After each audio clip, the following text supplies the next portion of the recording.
the business communities of the two sides of Cyprus have for the first time agreed to make their cooperation official by setting up the Cyprus Business Forum, in a sign displaying optimism for a solution which will reunite the divided island in the near future. The Cyprus Employers and Industrialists Federation, OEB, and the Turkish-Cypriot Businessmen's Association, IŞAD, signed a protocol setting up the Cyprus Business Forum on the night of July 30 in Nicosia. When we have effective business communities, they can be a catalyst to solving the problem, said Christos Michaelides, the chairman of the OEB, in a clear signal showing a change in the mindset of the Greek Cypriot business community, which until recently shied away from calls for cooperation from the Turkish side of the island.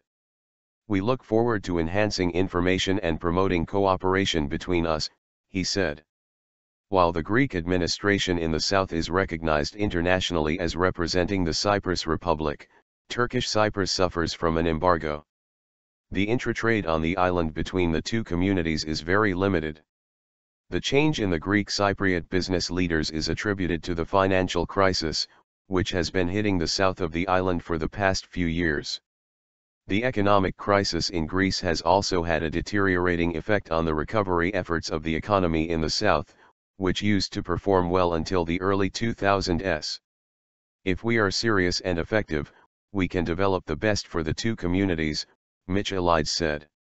The fact political talks between the leaders of the two communities have gained unprecedented momentum after the presidential elections on the Turkish side in April has also encouraged business leaders to take the step.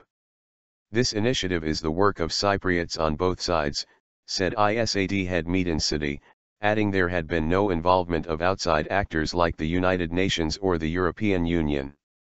Turkish business community to support peace process.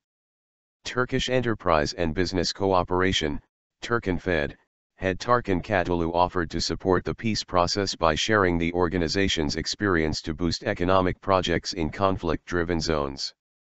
A member of the U.N.'s Business for Peace initiative, Turkinfed introduced the Interregional Joint Enterprise Project, known by its Turkish acronym BORG, to support the Kurdish peace process in Turkey.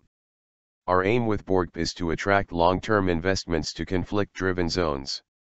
We try to bring together the business people from the east with the west and be a catalyst for new cooperation, said Katolu, who heads the board of directors visiting Turkish Cyprus. He added the board of directors made a decision to introduce a similar project to establish economic cooperation frameworks involving the two communities. IŞAD, Nobel Peace Prize for Cypriot leaders. Meanwhile, the Turkish Industry and Business Association, IŞAD, defends the idea that Cypriot leaders should receive the Nobel Peace Prize if they reach an agreement, according to the international coordinator of Turkey's top business body. This time the prize would be given for an achievement instead of an expectation, said Bahadur Michaelides, in reference to the award given to U.S. President Barack Obama only a short time after he was elected. The region is on fire. This is the only possible source of good news for the Western model of democracy in a society of multiple and religious identities, said Michaelides, speaking yesterday at a panel. Cypriots should see the big picture and focus on the fact the island will become an international hub for finance, trade, education, and start UPS if there is a settlement, he said.